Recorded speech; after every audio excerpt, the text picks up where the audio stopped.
If we go down history, we would know that Babylon, strictly history, right? Babylon conquered Jerusalem. The Babylonian army took the people of Israel, marched them down to Babylon. Babylon was a great empire of antiquity. And then after Babylon, Medo-Persia, led by, I think it was Cyrus the Great, came to conquer Babylon. This is basic history, right? So who conquered Medo-Persia? It was none other than Alexander the Great. The Macedonian Alexander the Great led Greece, and Greece conquered Medo-Persia. After Greece, of course, we all know the Iron Monarchy of Rome. Rome conquered Greece 144 years after the death of Alexander the Great. Rome was the greatest empire of antiquity. In fact, it was so huge that they had to divide it. Rome was divided in half, right? Eastern and Western Empire. Not only that, but Rome was also divided. They were picked apart by 10 tribes. And after they were picked apart by 10 tribes, more political leaders tried to reunite Rome, but they were very unsuccessful. I'll name 3. One was Charlemagne. He tried to reunite Rome. Unsuccessful. Another was Napoleon. He tried to reunite Rome. Unsuccessful. Another one was Hitler. Tries to reunite Rome. Unsuccessful. So this is basic history. You can find this. You can find this in the encyclopedia. You can Google it. Britannica. You can find it. This is pretty much basic history here. Basic history. There was Babylon, and Babylon was conquered by Medo-Persia. Medo-Persia was conquered by Greece. Greece was conquered by Rome. Rome was not conquered, but they were picked apart or divided into half, Eastern and Western Empire, and then they were picked apart by 10 barbarian tribes. They tried to reunite. They tried to do a rebirth of the Roman Empire.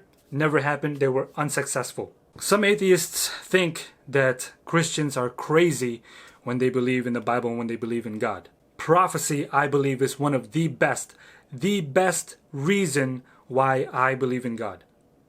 And why most Christians believe in God. People can't deny history. And when there's a prophecy that foretells that 600 years before the time of Christ, you can't really deny the prophecy either. You can't deny the Bible either. You can deny it, but then you'd be kind of lying to yourself. Again, Babylon was first. Babylon was conquered by Medo-Persia. Medo-Persia was conquered by Greece. Greece was conquered by Rome. Rome was not conquered, but was divided into half.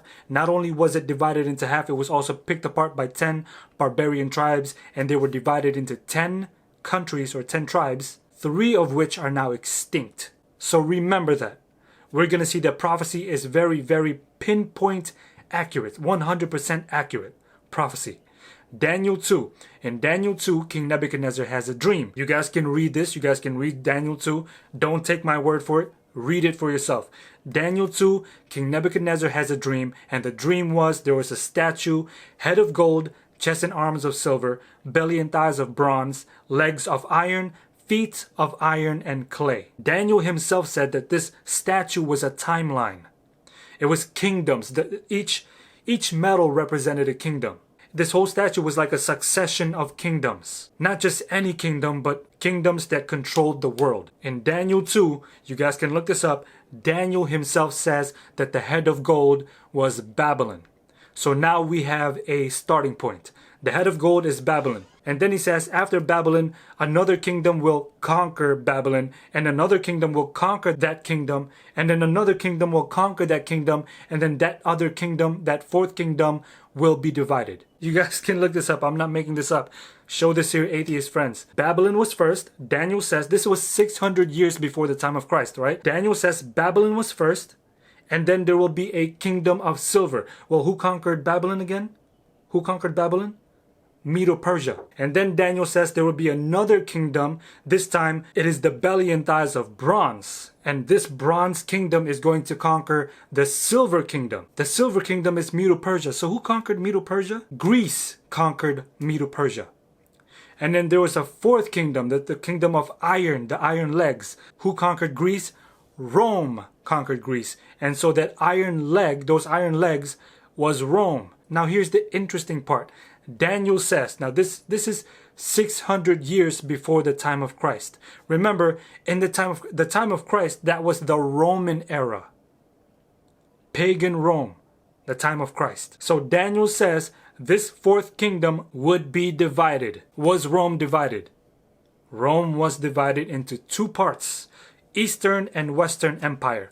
Not only was it divided into two parts, but it was divided into 10 tribes, 10 countries, 3 of which are now extinct. The feet and toes era of iron and clay, Daniel says, is divided Rome.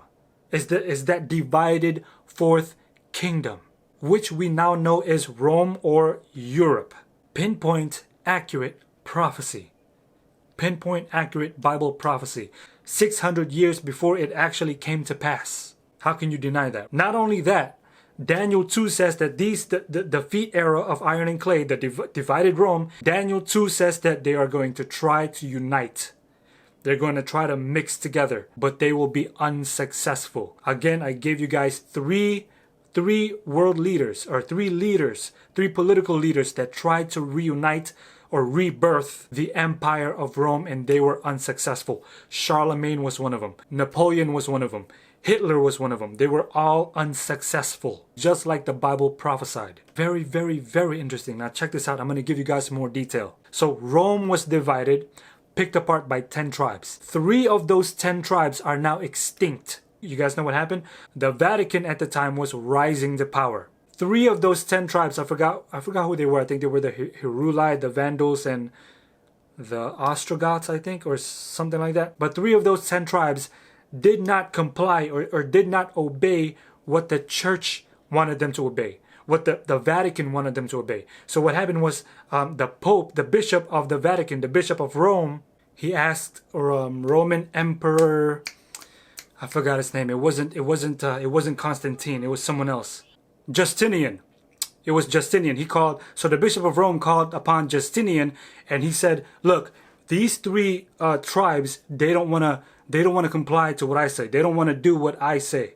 They don't want to do what the church is telling them to do. So I need you, Justinian, to wipe out these 3 tribes." And guess what? Those 3 tribes are wiped out. No modern day descendants whatsoever. None. Okay, again, so to recap, Babylon was conquered by Medo-Persia, was conquered by Greece, was conquered by Rome. Rome was divided into Eastern and Western empires, then divided by 10 tribes, 3 of which are now extinct because the Vatican or the Bishop of Rome asked Justinian to pluck them up. No modern day descendants for those three tribes. Keep that in mind, okay? Keep that in mind. In Daniel 7, we have another prophecy, another vision. Same prophecy, different vision. We have 4 kingdoms. We have a kingdom represented by a lion. You guys can look this up. You guys can read this in Daniel 7. We have a lion, and after the lion, we have a bear. After the bear, we have the leopard. After the leopard, we have some kind of dragon or some diverse creature, some diverse beast. Out of that 4th beast was 10 horns, 3 of which are plucked up. Do you guys see it? 10 horns, 3 of which are plucked up. The lion in this Daniel 7 prophecy we know is Babylon. If you go to Jeremiah 4 verses 6 through 7, God calls Babylon a lion, the destroyer of nations. He was warning Israel. He said, look, the lion is come up from his thicket. He's going to come and destroy you. He was talking about Babylon coming to destroy Jerusalem and to take them into Babylon. If you guys don't believe me, read Daniel 7. Read the specific details of the lion in Daniel 7 and read about King Nebuchadnezzar in Daniel 4. It's very interesting. In Daniel 4, Nebuchadnezzar, who represents Babylon, becomes a beast. He was given the heart of a beast, started crawling around like a beast. He becomes a beast. And then at the end, he becomes a man again. His understanding came back to him. He becomes a man. So he was a beast because he was given the heart of a beast, and then he became a man. That tells you that now at the end, he regained his manly heart. In Daniel 7, we have the lion, which is a beast that stands up like a man. Babylon. So again, we have a starting point. The lion is Babylon. So who do you think the bear would be? Medo-Persia. Who do you think the leopard would be?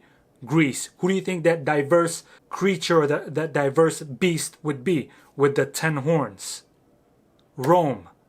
Rome was divided into 10 tribes, 10 horns. 3 of those horns are uprooted. Funny, 3 of the 10 tribes are uprooted by the Vatican. Pinpoint accurate. Very, very accurate prophecy. This was 600 years before the time of Christ. How is that so? Some atheists will say, oh, Nostradamus, Nostradamus made some prophecies too. His prophecies are very, very generic. You can have like 20 other applications for his prophecies. This prophecy, Daniel 7, Daniel 2, very, very specific. Very specific prophecies. Very accurate prophecies. And if you study, we don't have time to study it fully, but if you study it, there's a little horn that comes up from this diverse beast, and that little horn is going to reign for a time, times, and a half a time. In the Bible, a time is a year. So a time, that's 1 year. Times, that's 2 years. Half a time, 3.5 years. In Revelation 13, we have another beast with 7 heads, mouth of a lion, paws of a bear, body of a leopard, and it's also a diverse beast. Does that remind you of something? Yeah, it reminds you of Daniel 7. Now remember, this beast in Revelation 13, that first beast in Revelation 13 has 7 heads. How many heads do you see in Daniel 7? You have the lion with 1 head, the bear, 1 head, that's 2 heads, the leopard with 4 heads, that's 6 heads, and then the diverse beast with 1 head, that's 7 heads. 7 heads in Daniel 7, 7 heads in Revelation 13. You have lion, bear, leopard, and diverse beast in Daniel 7. You have lion, bear, leopard, and diverse beast in Revelation 13. This little horn from the diverse beast in Daniel 7 reigns for 3.5 years. This first beast in Revelation 13 reigns for 40 and 2 months. That's 3.5 years. We don't really have time to talk about that right now. But read about it, study it. And I'm telling you, prophecy for me, and I'm pretty sure for other people as well, prophecy, accurate, like pinpoint, 100% accurate prophecy is one of the best reasons why a lot of Christians believe in the Bible and why a lot of Christians believe in God. God himself says that I tell you these things before I come to pass, so that when it does come to pass, you may believe. I believe that if we present these if we study these prophecies and present these prophecies correctly, properly to atheists, they can't. I mean, you can't deny that. What's really denying that? You can't. You can't deny history. And when they see that that history was foretold in pinpoint, accurate prophecy from the Bible, you've got to be crazy not to. You know what I'm saying? Like, you've got to be crazy not to be like, whoa, I must think about this. This is a life and death situation. A lot of atheists don't believe so, but it is a life and death situation. Now that we know, now that we know the truth. This is just a small sampling of Bible prophecy. Imagine if we properly introduce Bible prophecy to people who don't believe in God and to people who don't believe in the Bible. They will not be able to deny this. So if you guys like this video, if you guys were blessed by this video, please like and share with your friends, your family, your coworkers, your relatives, anyone whom you know would be interested in studying Bible prophecy. And if you guys are new to this channel and want more Christian content, please don't forget to subscribe and make sure you guys hit that bell. And if you guys want to support this online video ministry and want to keep this video ministry afloat, please pray for this online video ministry and donate at schoolforprophets.tv, where we will take the donation money and advertise these videos so that we can reach more people. Thank you guys again. Praise God always, and I'll see you guys tomorrow, maybe? I don't know. I've been sick for 2 days now. That's why I haven't done a video. But hopefully tomorrow I'll be fine. Right now I'm okay. But hopefully, prayerfully, I'll be fine tomorrow. Faithfully, I'll be fine tomorrow. So thank you guys again. Praise God always. See you guys tomorrow.